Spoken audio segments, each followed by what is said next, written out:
Last year, you remember my visit to Alex Manos at Beverly Hills Car Club to check out a rare old Bentley T Convertible that had somehow found its way across the Atlantic, bashed, battered, and considered beyond repair. Well, not on my watch. This was never going to happen. So, always up for the challenge, a deal was struck and it was on its way back home to me, arriving just in time for the classic Resto show at the Birmingham NEC. But on closer inspection, this was definitely not one for the faint-hearted. Even getting the car to roll and into the garage was a challenge. Back home, the car didn't seem nearly as bad as I thought. I found it to be in its original paint, gaps were good, and after receiving paperwork from the Bentley archives, it was later revealed that not only was it the first production model ever built, but was delivered new to none other than British business entrepreneur David Wickens. And on top of this, the windows went up and down, the lights worked, and when I turned the key, the engine burst into life. So finally, after months of procrastination, planning and deliberation, I finally decided to take the plunge and get stuck in.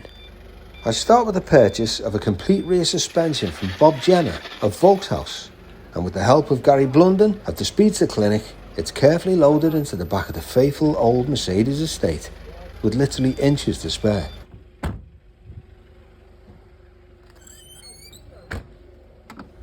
Thanks, lads.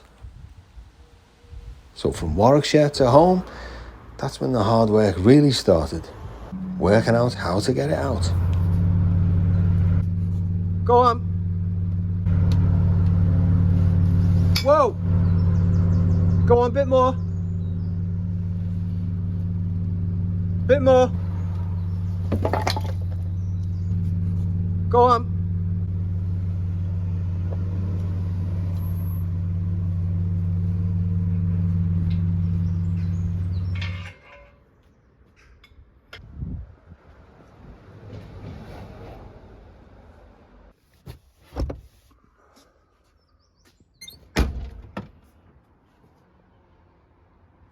So with that safely unloaded, it's back to the job in hand, and let's crack on.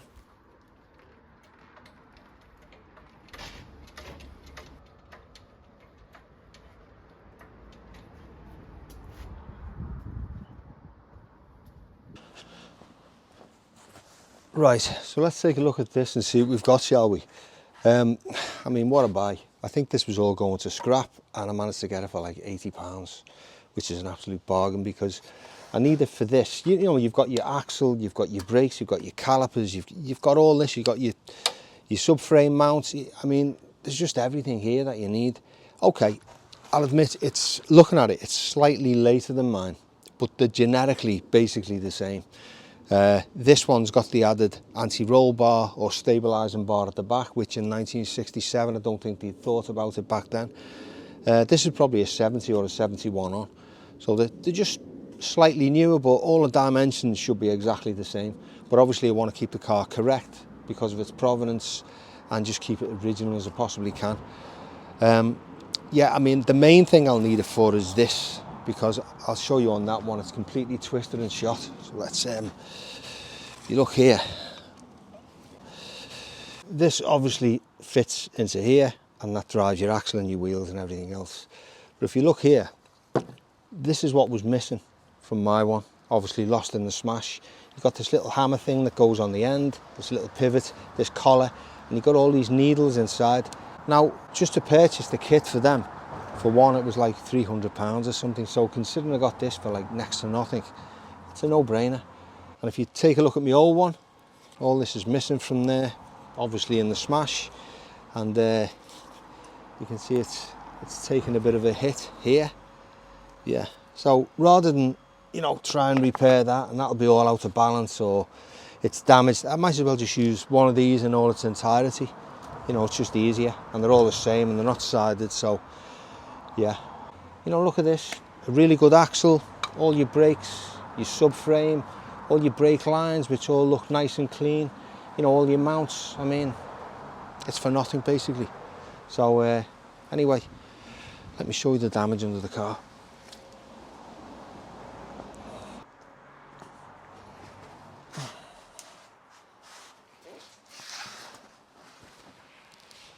So here you can see, this is basically shot. This is the spare wheel carrier. That's a bit in the dust. I don't think that's repairable. This is where I put the, it's loose now because I've obviously got it jacked up on axle stands.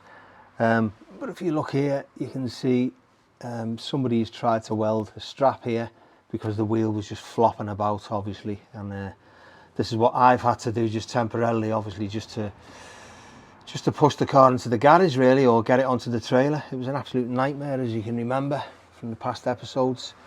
This is the original shock that's being put back in, which was leaking like hell. I've got a spare set of good ones because remember I did the ride height on the black Corniche, so I've got them up in my stores there.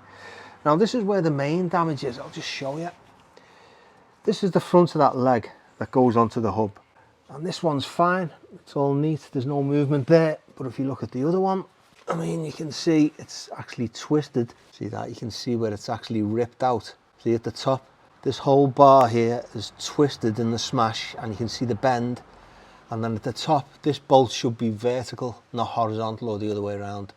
And it's actually ripped out of its carrier at the top. You can't really see, but you've got a carrier there. See the way it's ripped out at the top? It should go across left to right, but it's actually twisted right the way around 180 degrees. So whether I can reuse this or repair it, I don't know. But as I've explained, it's a little bit different from the one I've just purchased. This is your subframe. I've measured all this and there doesn't seem to be any damage or twists in this or any movement whatsoever. You look over here, it's pretty twisted. It's taken a good smash.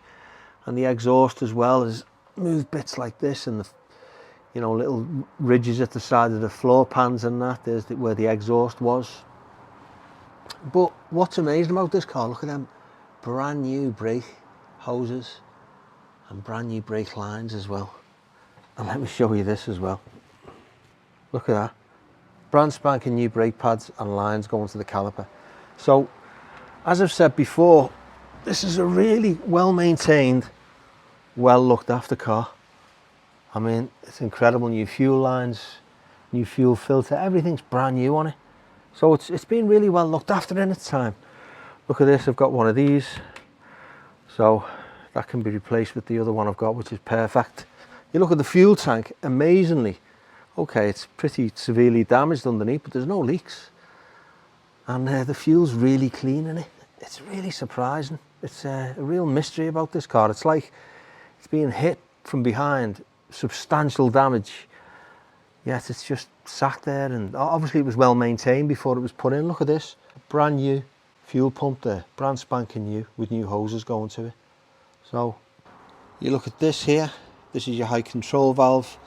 That's come away from its pivot, so that can all be reattached and probably replaced. These just strengthen the bars here, which have done a really good job. But you look here, now these here, they shouldn't be flat like this.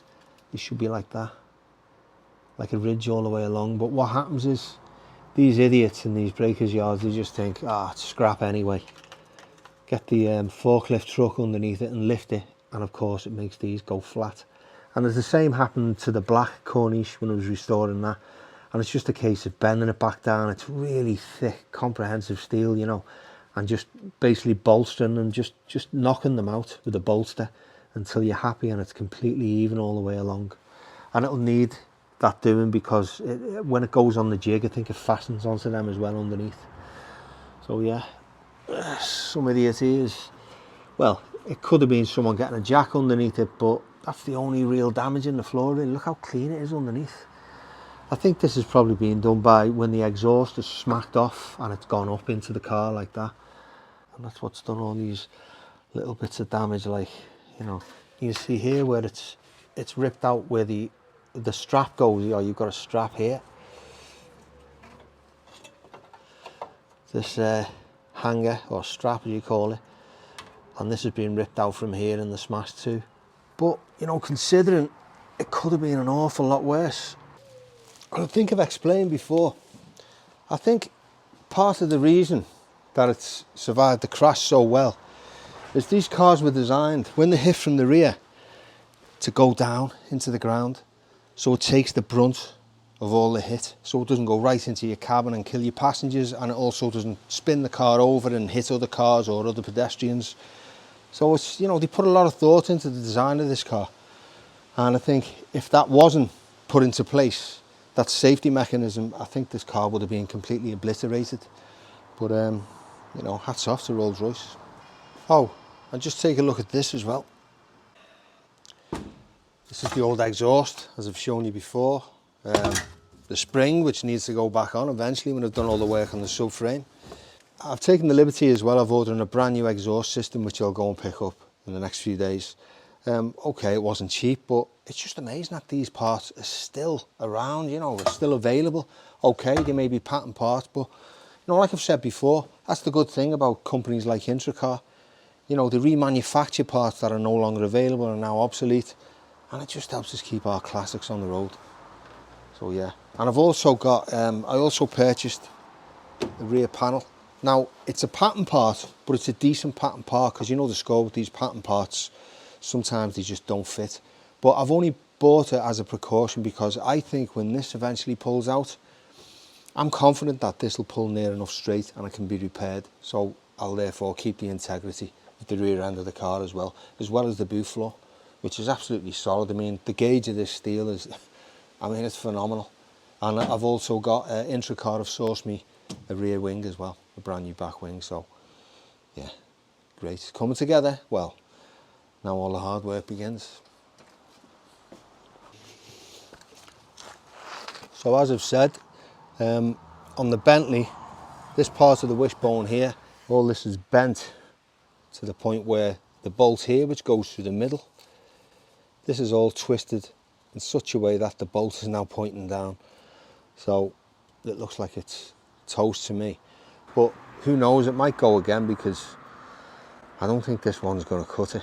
Even though the dimensions are the same, pretty marked differences on it, because you've got your facility for the anti-roll bar, which goes along here, and also you have a facility here for the shock absorber on the Bentley, which goes through there, separate from the spring. And of course on this one, you can clearly see the shock absorber goes down through the middle and out through the bottom of the bowl, and that's where it fastens on. So I think the options I'm left are either find the correct Bentley one, you know, even though the dimensions are the same on this, I've talked through the differences, or there might be a way I can repair the subframe on that one. I cut off this whole piece here, do all my measurements and carefully weld it back on so that it's got something to bolt into cleanly. But everything has to be absolutely spot on for obvious reasons. And I may be able to put some heat on it and twist it and just get it back into shape on this side of the wishbone. So yeah, they're my options anyway, unless I find another one. Anyway, let me show you the Bentley.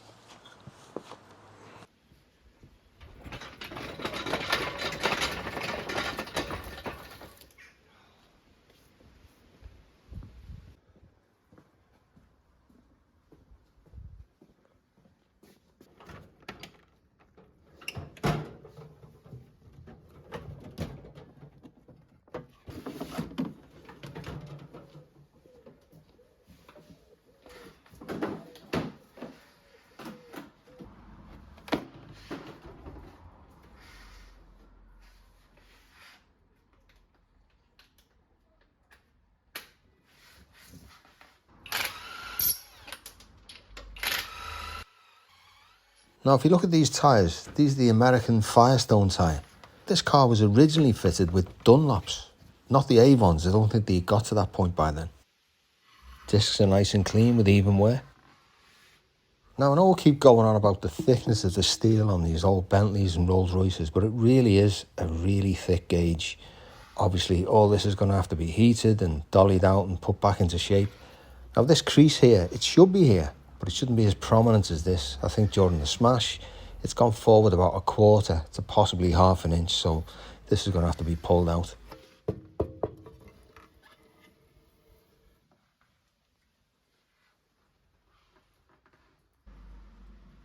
And here's that check strap that's been ripped out from the body.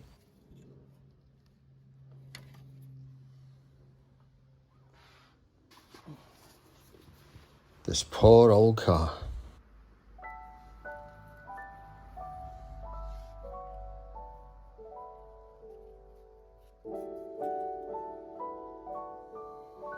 Well, there's only one thing for it. Everything has to come out.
Okay, let's take a look at this. Well, looking right the way along this, as you can see, it's got a bend in the left leg here. The right leg, exactly the same. See that big bend there? You can see at the end as well, where the bolt is meant to be horizontal, and it's completely twisted the end of the leg, and it's basically vertical. If you look along here at the side, you can see it's almost bent over. See here? Yeah, so it's bent down as well. Yeah, as far as I'm concerned, this one's toast. I know the one below it, the one I purchased, is die straight. I mean, look at this here as well. This is where the strap goes into the body, or went into the body. That's completely ripped out of the body, as you can see. I mean, it's just being hit really hard, maybe by a dumpster truck or something. And I think the car's been stationary. Somebody messaged in, and it does actually ring true. It makes sense that the car was stood still. It was hit hard and fast by a heavy truck.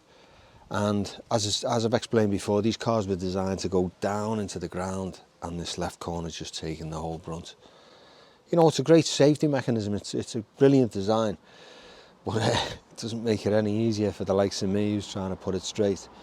But I think what I'll do, I'll probably use this wishbone from the one I purchased yesterday, and I'll clean it all up and I'll swap it all over, and I might even use the subframe as well, just in case there's a little twist or a bend in there. And as I've explained, some of the brackets are ripped out from it as well, so it's probably the best course of plan. Yeah, crack on.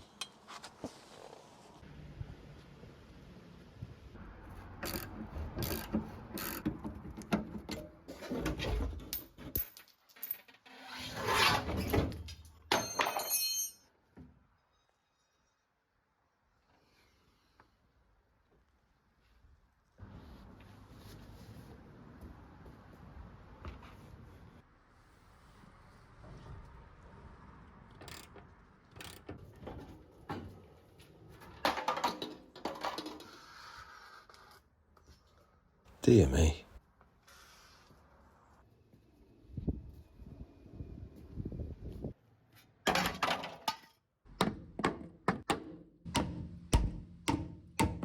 So with the spare wheel carrier now removed, I'm now going to undo the prop shaft where it connects to the axle.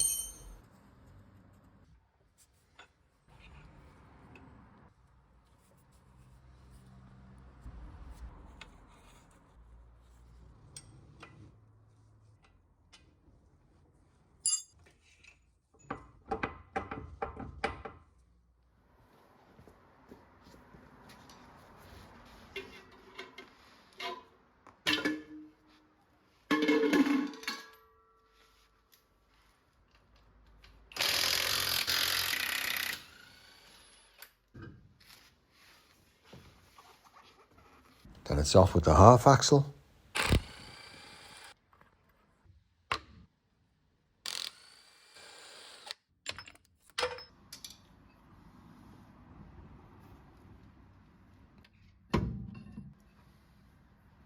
The shock absorber, the check strap,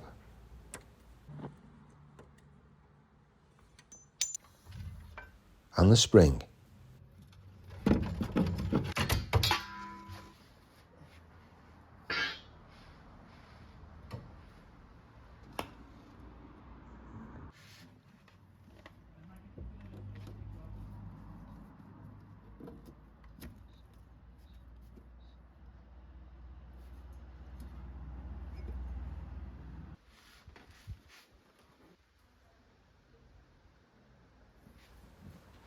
And then the axle can be dropped and drawn out from the rear. After a bit of cleaning up, of course, so we can get at these nuts.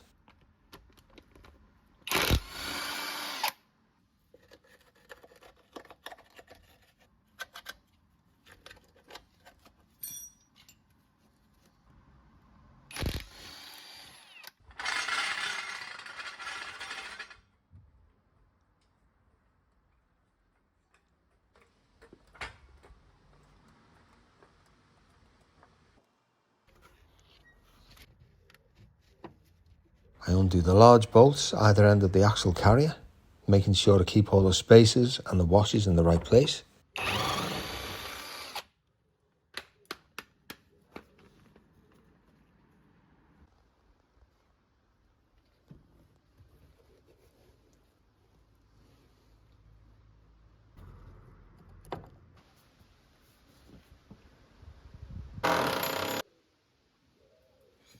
Undo the torque arm mount bracket.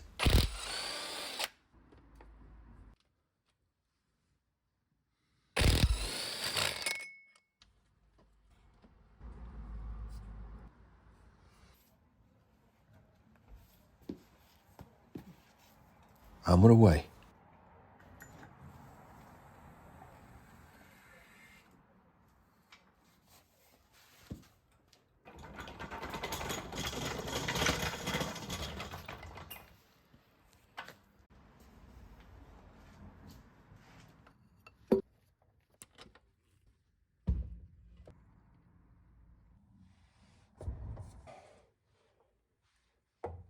Now you'll notice before I remove the prop shaft, I'm marking it up carefully so it all goes back in the same place, just in case. Because if you don't, sometimes this can cause a bit of vibration when it's refitted.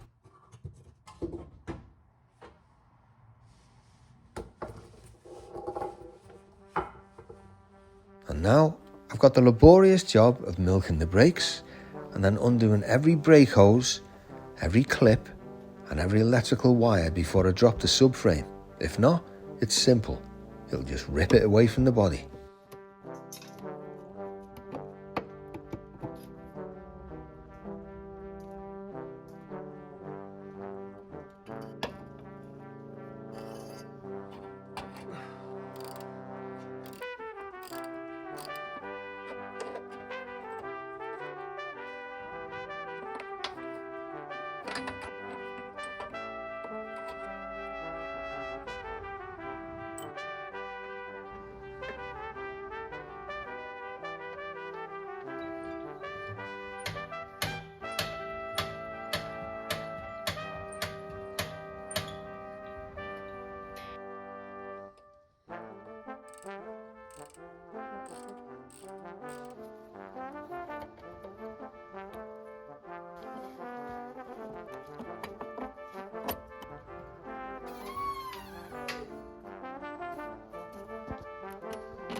Yeah, so I forgot to mention, since I've been back, I went shopping, didn't I? I went over to my favourite shop, Machine Mart, and I decided, you see, the axle was pretty simple. You know, we just put it on a speed jack, I just lowered it down.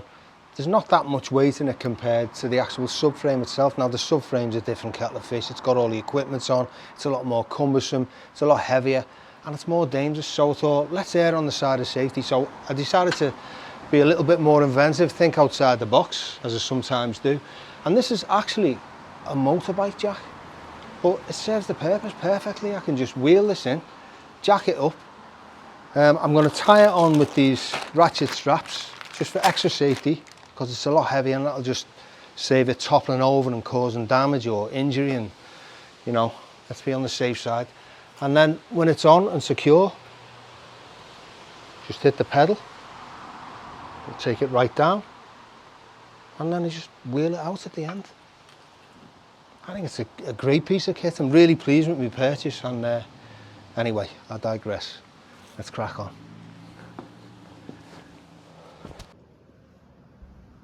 And also, if you like the look of any of the tools I'm using in this episode, or any of the other episodes, I'm going to leave a link in the description box below.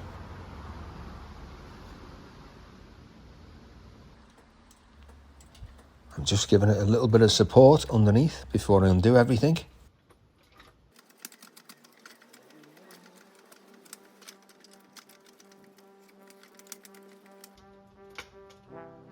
So, to remove the subframe, I'm just undoing these 4 bolts at the bottom of the pedestal.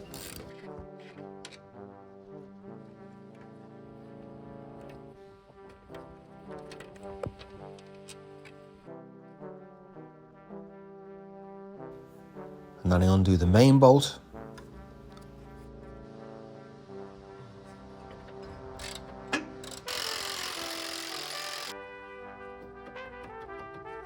And with the ratchet straps firmly in place, I undo the strengthener bars, which have done a pretty good job.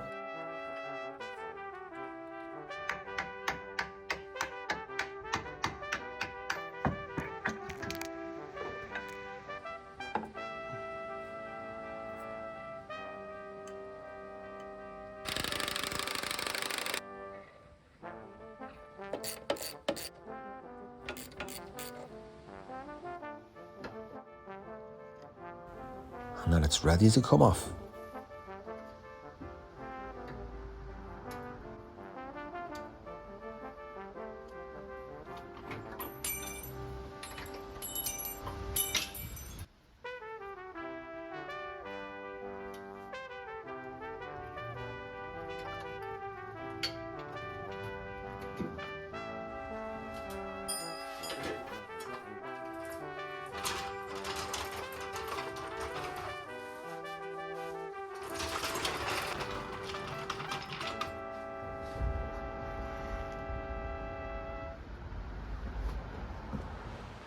Yeah, so let's take a look at this.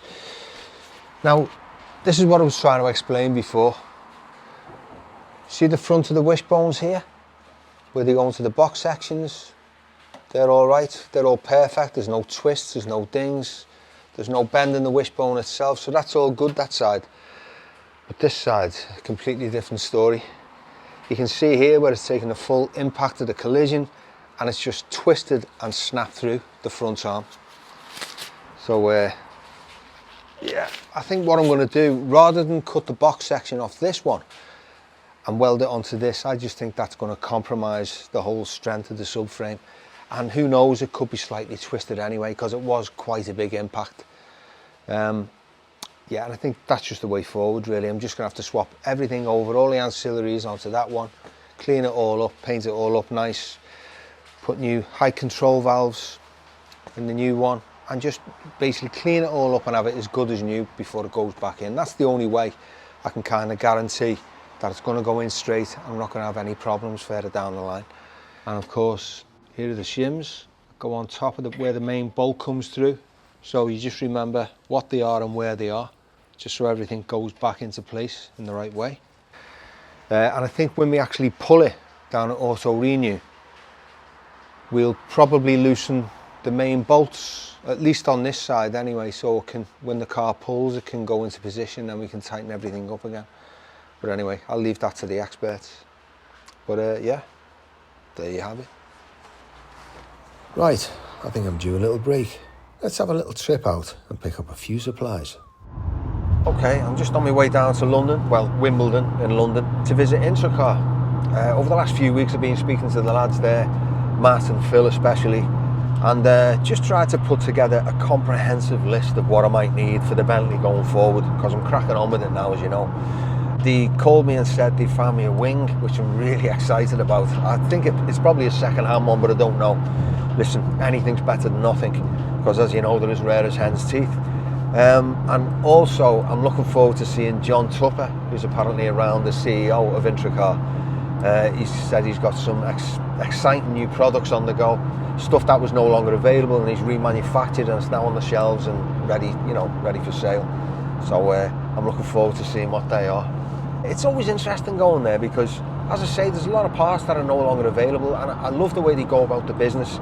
They put hundreds of thousands of pounds into developing stuff and just making it readily available again, you know, stuff that you just couldn't get hold of. So instead of buying second-hand stuff and trying to make it do, or resealing it, or, you know, having it rebuilt, these are new, you know, brand new remanufactured parts that they've got on the shelf. So, you know, they're sort of leading the way in that field. Anyway, I'll be there in a few hours, and I'm looking forward to seeing what they've got.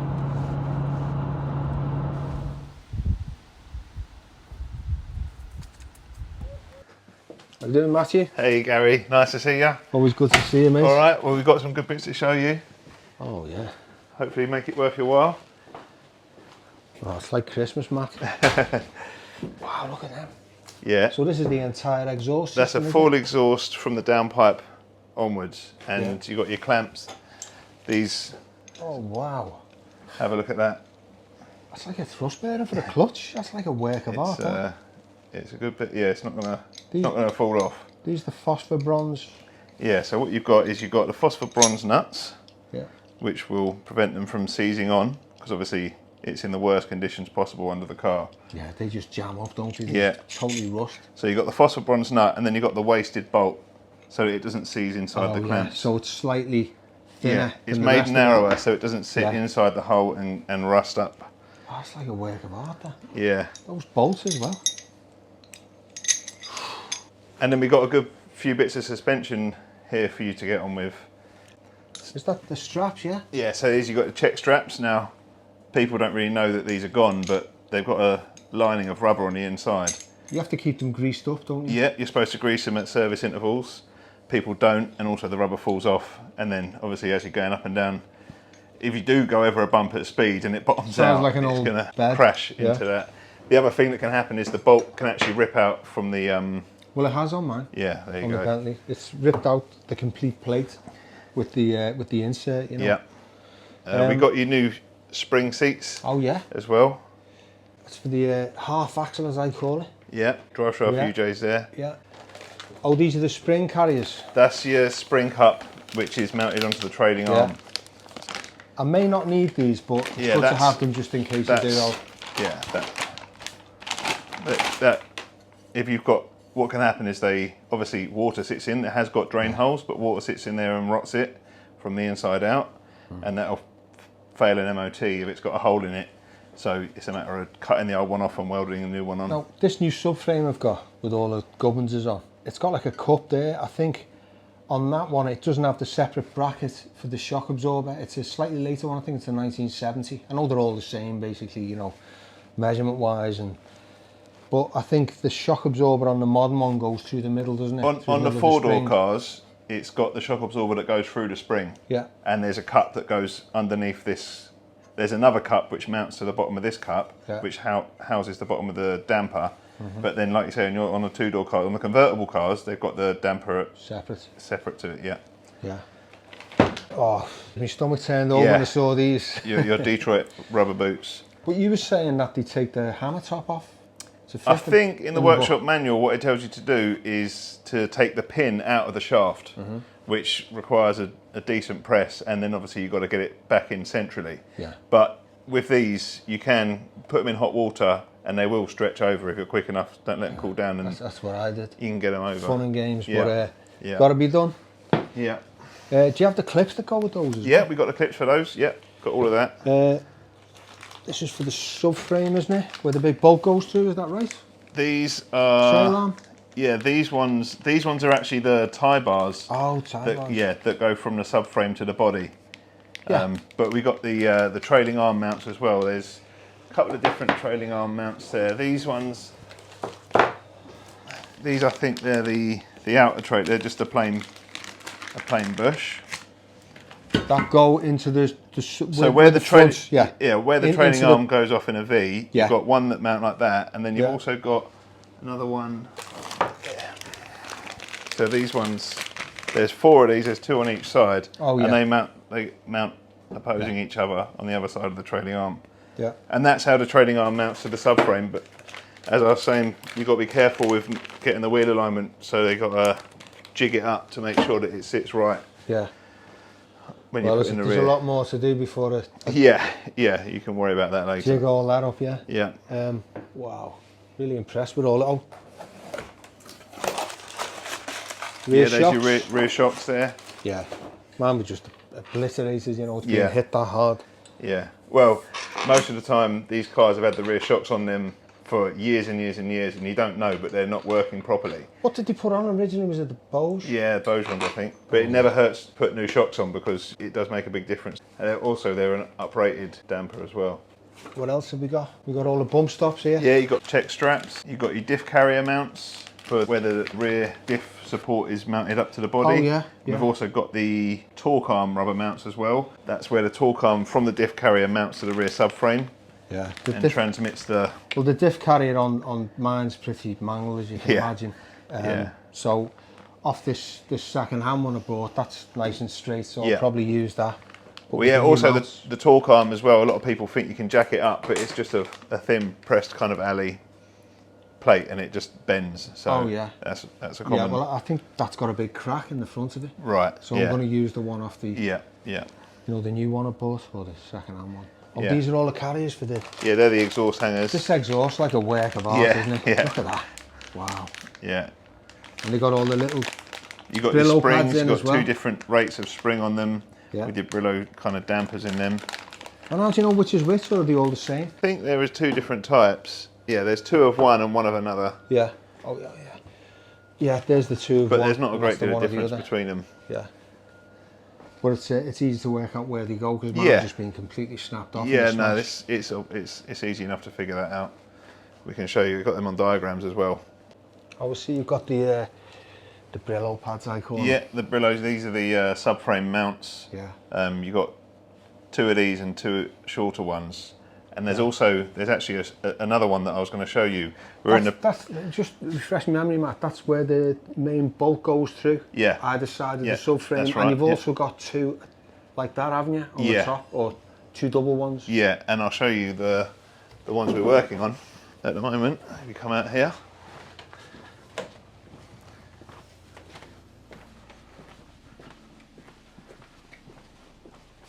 So this is your other Yeah, one. That's that's an what old they one, look obviously. like, We've got a sample there. We're in the process of making all the bits, as you can see. There's different types of, they're pressed in there, and there's different types of Brillo, but obviously. So what, there's like thicker and thinner weave? Yeah, and it's also just the shape, because once you put them together, you have to compress them. So they all go in together and get squashed down, because if you see those in there, they're actually compressed into position. And then what happens is the tube that goes through the middle is peened over to keep it all compressed. Well, doesn't the main bolt go through Yeah, there? that's right. That's right. So You've got like a triangular thing at the bottom, haven't you? The main bolt goes up through there, and it's like almost like a mini framework that's That's it, horizontally yep. bolted into the chassis itself. Yep. And that basically takes the whole... Yeah, it's what holds the subframe up. I didn't realise there was so much work in these. Yeah, I know, there's a lot of different components. Yeah, wow. Amazing. I'm just amazed that you remanufacture all this stuff, and you know, It's better a lot than of the work. original parts Yeah, that were that's the point. produced back in the day. It's trying to make it using modern equipment and technology to try and produce stuff that was made a long time ago. Yeah. on a smaller scale, but trying to produce better quality or equal or better quality parts. Yeah. Here's John, he'll tell you more about it. I thought I heard your voice. Hey up, John. How are you doing? Yeah, Matt's just been explaining about, give us a hug anyway. Oh, good to see you. Good to see you. Matt's just been explaining about the Brillo pads. I didn't realise they Yeah. were so convoluted. We used to buy them from our lovely competitors, but the tooling's gone away, so we're actually retooling them. Yeah. Yes, they're quite tricky. There's all kinds of tests that you need to do of the assembly, so it's a tricky problem, but we'll get there. I'm hoping that will be ready by the end of this year. I had no idea there was so much work in them. Yeah, expensive. You know, the entry ticket's about 16 grand before you make one. So yeah, it's it's a lot. But anyway, so I don't know. You've probably seen some of these because I know you're going to be needing some rear bumper parts, aren't you, for your car? Yeah, I think I've only got a quarter left and an overrider. Right. On the right hand side. Yeah, the rest is just mangled. Yeah. So we'll actually this is a project that we're right in the middle of right now. So these are properly chromed parts. They are, we've got our own pressing tools. They're pressed in the UK, assembled here, chromed here. So they're just made from scratch? Made from scratch, so you've obviously got to have a big press tool. Terrified to touch them occasionally. Yeah, get your finger, yeah, I know, you'll ruin them. So how does this work? How do you get the brackets in? Well, so there's a jig for all of this, so they're in the right place. We've obviously got a 3D model. So you press this from a flat piece of steel. Flat piece of steel. So the press tools are huge. They're like 2 stories high. Obviously you've got the rear quarter bumpers, you've got the rear centre bumper here, so you're going to need one of those. And is this exactly the same gauge steel as Rolls-Royce made them? It's, yeah, absolutely identical. So we actually have the original drawings which we've converted into 3D models. You need the same for the overriders. This is the, so what we do when we're doing fit checks is we've got a 3D model, we print a nylon version of what we want to make, and then we assemble it on the original bumpers, to see if we've got all of the angles right and the profiles and it all fits together properly and you've got enough space for the seal. All of that we do by printing it because it's obviously a lot quicker and easier to do that than press one and assemble it, weld it and assemble it. So it brings the whole process of manufacture, just collapses the process, makes it a bit quicker. I can imagine these are quite difficult to do because aren't these twisted? Well, there is if you actually look, they are tricky. The rear quarter bumpers are particularly tricky because there's actually a little twist in this, just to follow the profile of the car, because the car actually does that.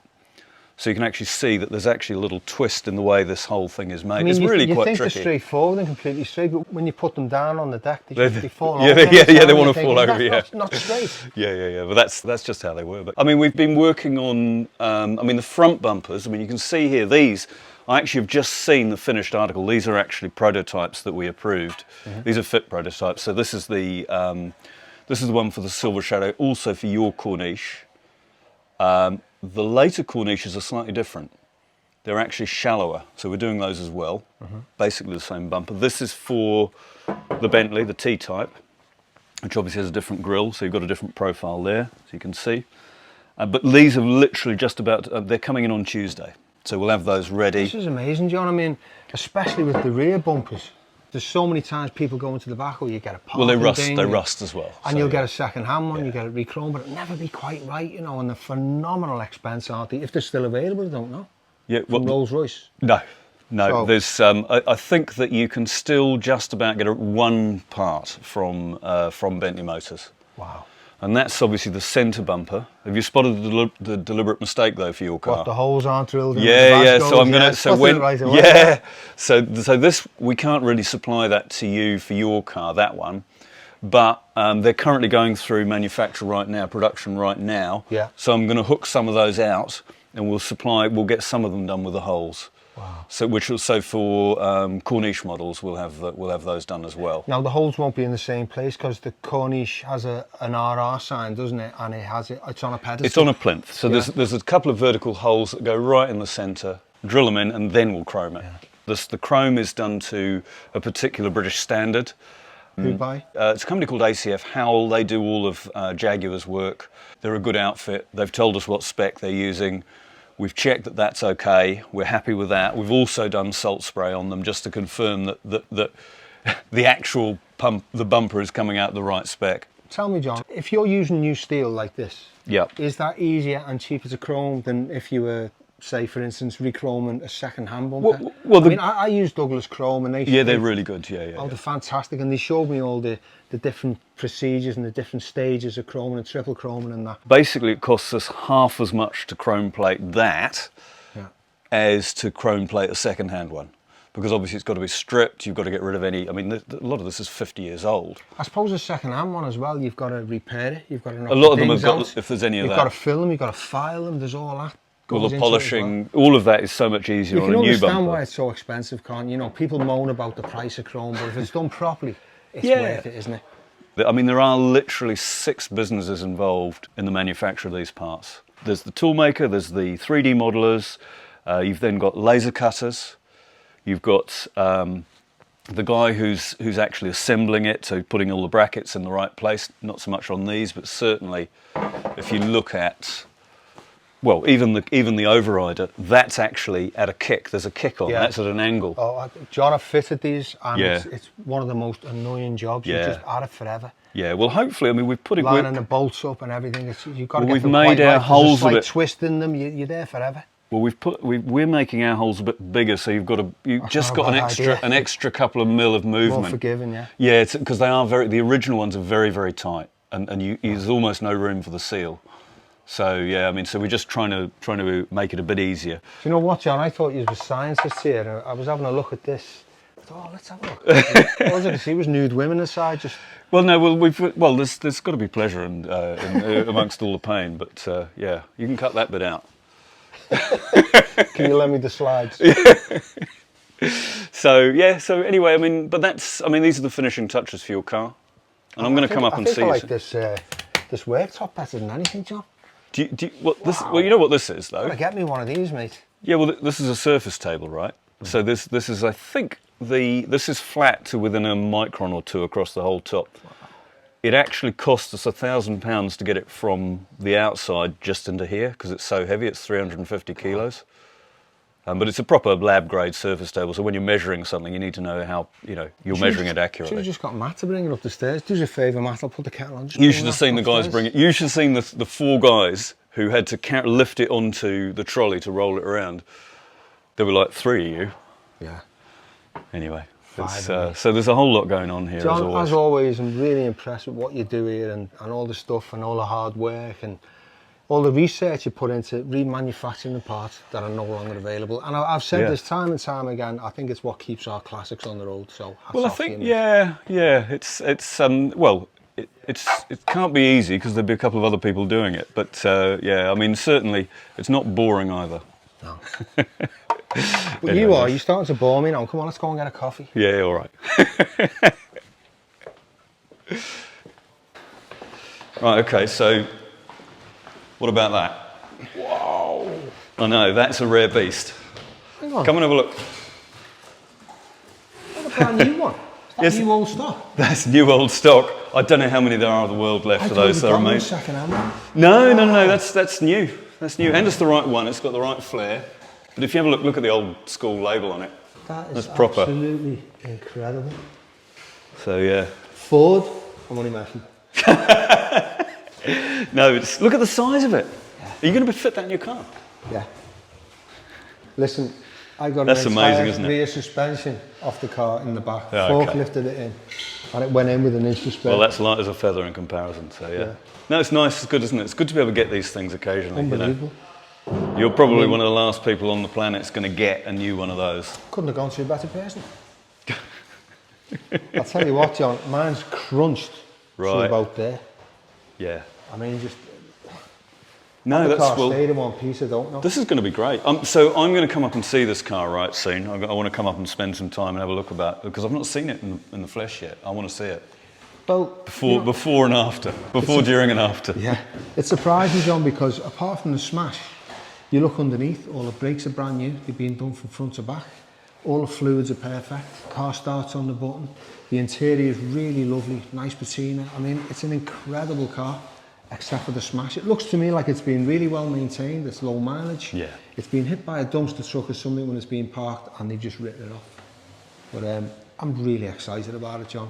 You know, I'm excited about it. It's a rare car. yeah, you know, historically, it's a really important car as well. Great. Well, let's go and get this in the car and load you Well, up. you carry it, I'll open the door.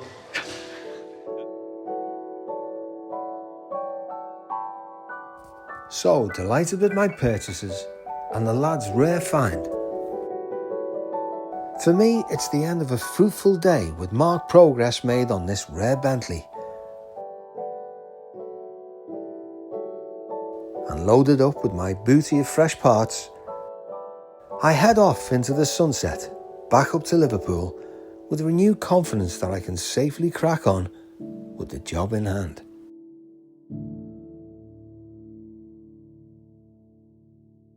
Thank you for watching this episode of Classic Obsession. If you enjoyed it, don't forget to like and subscribe. And see you all next time.